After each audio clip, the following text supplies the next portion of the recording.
Hello दोस्तों, आप सभी का हमारे यूट्यूब चैनल लक्ष्य प्राप्ति एजुकेशन पॉइंट में बहुत बहुत स्वागत है। उम्मीद है आप सभी अच्छे होंगे। हमारा आज का टॉपिक है साइकोलॉजी बाल विकास में राष्ट्रीय शिक्षा नीति 2020। आइए हम अपना टॉपिक स्टार्ट करते हैं। इसमें हम देखेंगे कि राष्ट्रीय शिक्षा नीति 2020 क्या है। ऐसा तो है नहीं कि 2020 में ही हमारे भारत की पहली शिक्षा नीति आई है। इसके पहले भी शिक्षा नीतियाँ आई रही होंगी जिसके आधार पर पठन पाठन का कार्य चल रहा है। तो आइए पहले हम इसकी पृष्ठभूमि जानते हैं। इसकी पृष्ठभूमि क्या है। भारत की जो पहली शिक्षा नीति है वो 1968 की शिक्षा नीति को माना जाता है। 1968 में भारत की पहली शिक्षा नीति आई हुई थी, जिसको वो कैसे आई थी, किसकी सिफारिश पे आई थी, तो कोठारी आयोग की सिफारिश के आधार पे शिक्षा नीति का गठन किया गया था। और इसकी रिपोर्ट का जो नाम है शिक्षा एवं राष्ट्रीय प्रगति रखा गया था। भारत की पहली राष्ट्रीय शिक्षा नीति क्या है, 1986 को माना जाता है, जिसकी रिपोर्ट का नाम है शिक्षा की चुनौतियाँ नीति संबंधित परिप्रेक्ष्य।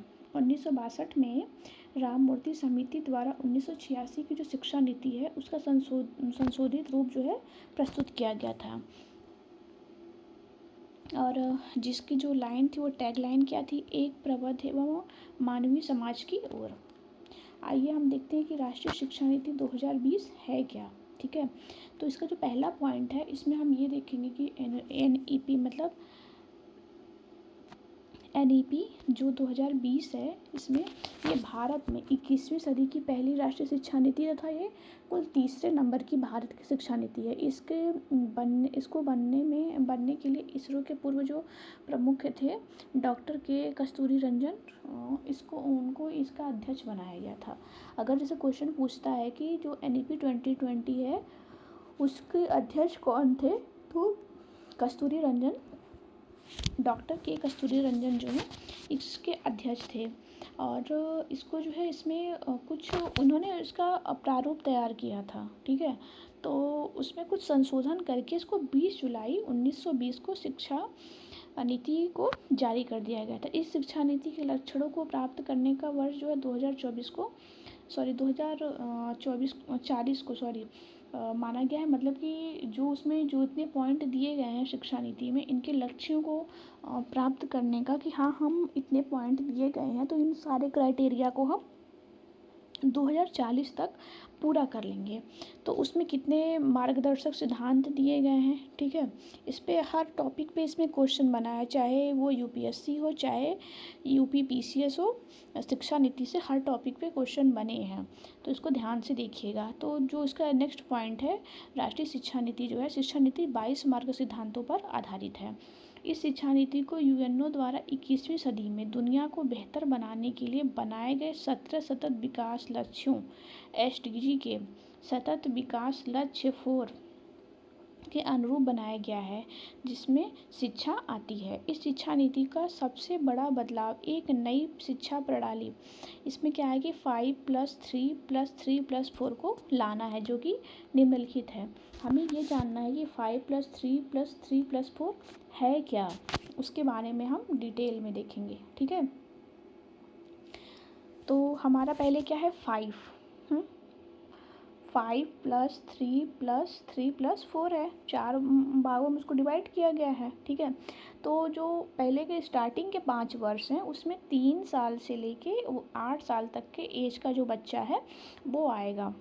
तो उसको हम क्या कहेंगे कि प्री स्कूल +1 और 2। Pre school +1 2। प्री स्कूल को जगह जगह पे हम बाल वाटिका के नाम से भी जानते हैं। जैसे कि उत्तराखंड जो है, उत्तराखंड भारत का एक ऐसा स्टेट है जहाँ पे सबसे पहले बाल वाटिका ट्रायल के रूप में चलाया गया है। ठीक है, तो इसका जो कक्षा जो है प्री स्कूल +1 और 2, इसका जो नाम दिया गया है इसको फाउंडेशनल स्टेज कहा गया है। ठीक है, दूसरा जो है 5 के बाद 5+3, जो 3 है वो 8 से 11 वर्ष है, तो इसमें कक्षा 3 से लेकर के कक्षा 5 तक के विद्यार्थी आएंगे।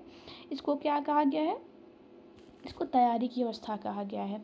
जो 5+3+3 है, जो 3 है तो उसमें क्या है कि 11 से लेकर के 14 वर्ष, हाँ, तो इसमें कक्षा 6 से 8 तक के बच्चों को रखा गया है, जिसको हम मिडिल स्टेज कहते हैं। और जो लास्ट में 4 बचता है 14 से 18 वर्ष, मतलब कक्षा 9 से 12 तक के बच्चे जो आएंगे इसको सेकेंडरी स्टेज कहा गया है। और 5+3+3+4 प्रणाली के लागू होने से 1992 के संशोधन में लागू 10+2 प्रणाली को खत्म, ये जो प्रणाली लागू की गई है ये खत्म हो जाएगी आने वाले समय में। ठीक है। राइट टू RTE जो है 2020 राइट टू एजुकेशन जो है, इसमें जो 2009 के अनुसार जो है उम्र सीमा बढ़ाकर 3 से 18 वर्ष की जाएगी। आने वाले समय में सब चेंजेस देखने को मिलेंगे। मिड डे मील प्रणाली को और मजबूत किया जाएगा तथा दोपहर के भोजन के साथ साथ इन्हें सुबह के नाश्ते को भी इसमें शामिल किया जाएगा।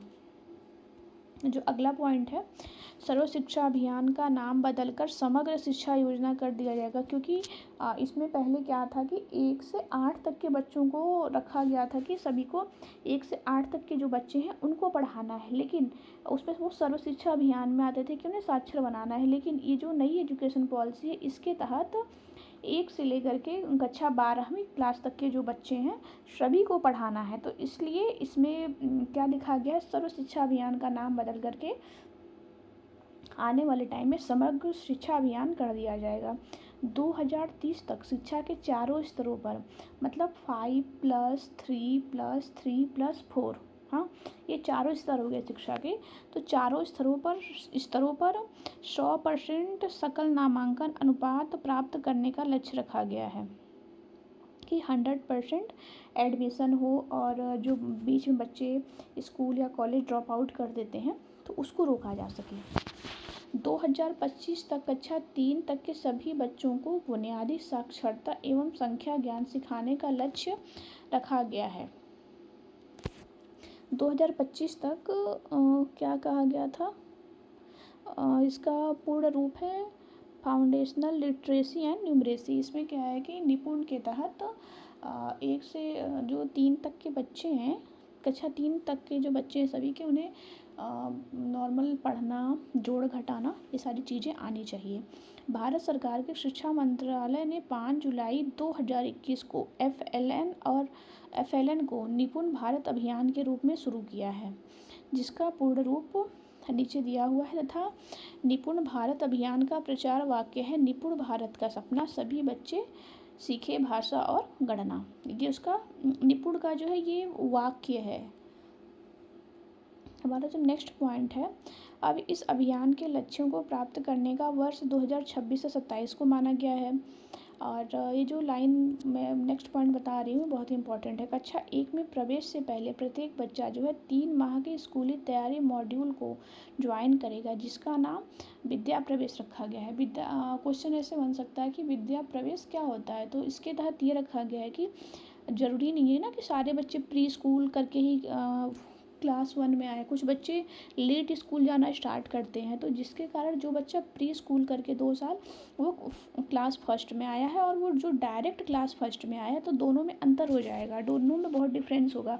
तो इसलिए पहले क्या किया गया है कि 3 महीने के अंदर में उस बच्चे को क्लास फर्स्ट के लायक बनाया जाएगा, उसके बाद फिर उसका एडमिशन क्लास 1 में किया जाएगा, तो इसी का नाम विद्या प्रवेश रखा गया है।